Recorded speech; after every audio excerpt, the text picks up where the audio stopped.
Assalamualaikum warahmatullahi wabarakatuh.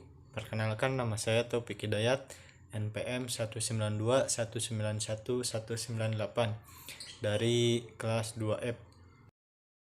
Yang pertama itu ada prinsip-prinsip pengembangan kurikulum, yang dimana sebuah proses yang merencanakan dan menghasilkan sebuah alat yang lebih baik dengan tujuan penilaian terhadap kurikulum agar tercapainya suatu pembelajaran demi kondisi belajar yang lebih baik lagi.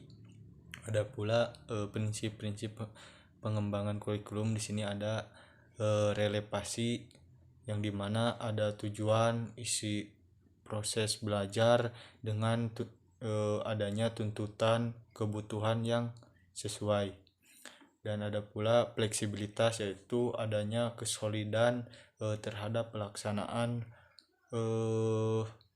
memuat terujinya penyesuaian berdasarkan kondisi yang ada di lingkungan pendidikan. Yang ketiga ada kontinuitas, yang dimana perkembangan dan proses belajarnya itu secara berkesinambungan dalam artian pemanfaatannya. Yang keempat itu praktis, yang dimana mudah dilaksanakan, bisa murah, alat-alatnya itu sederhana dan mudah dilakukan.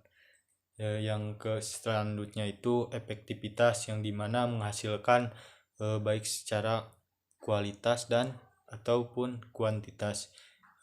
Yang selanjutnya itu ada efisien, dimana mempertimbangkan dari segi penggunaan sumber daya yang ada.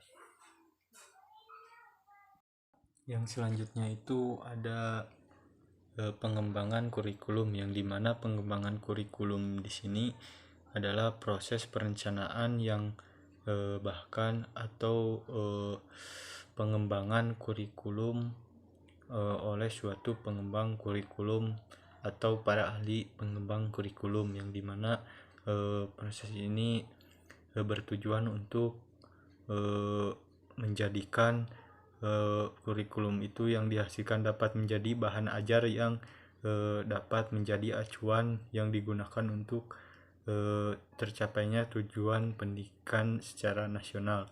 Jadi pengembangan kurikulum di sini adalah sudah sesuai dengan dan pembuatan serta pengembangannya itu ada yang namanya itu pengembang para ahli.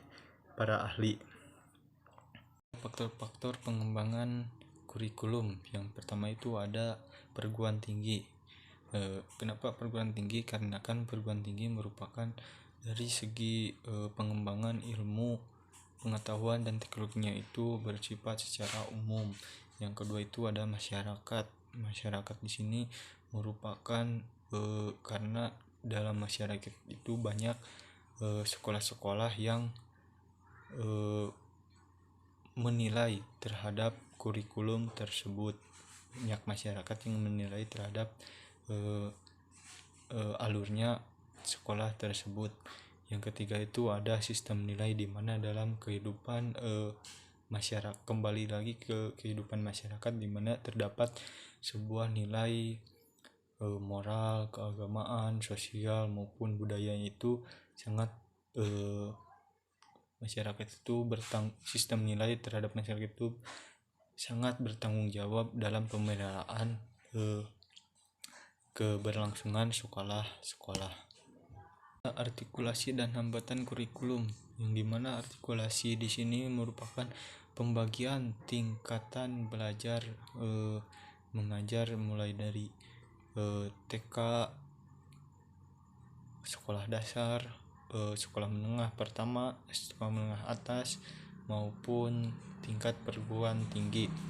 Dan adapun hambatan-hambatan kurikulum, yang pertama itu terdapatnya di guru, karena guru banyak sekali mungkin guru itu kekurangan kesesuaian terhadap kemampuan diri sendirinya. Yang kedua itu ada ahli pengembang, di mana ahli pengembang ini mungkin kekurangannya bahkan dari segi mungkin materialnya atau biaya, dan hambatan lain itu dari masyarakat, karena masyarakat di sini merupakan sebuah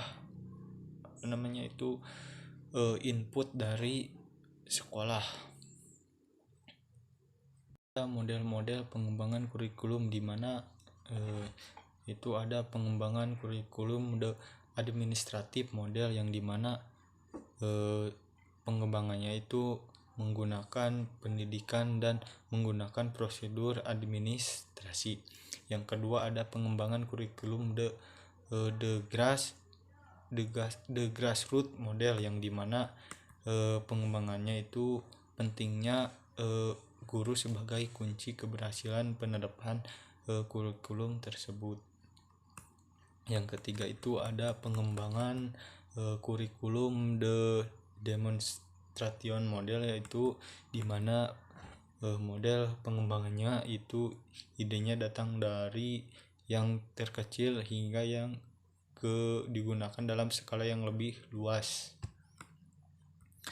Adapun juga pengembangan kurikulum interpersonal relation model, yaitu adanya langkah-langkah pemilihan target dari sistem pendidikan. Dalam pengembangannya partisipasi guru adalah dalam pengalaman kelompok yang insentif. Sekian pemaparan materi dari saya. Mohon maaf bila ada perkataan yang kurang enak didengar, mohon dimaafkan. Sekian, terima kasih. Wassalamualaikum warahmatullahi wabarakatuh.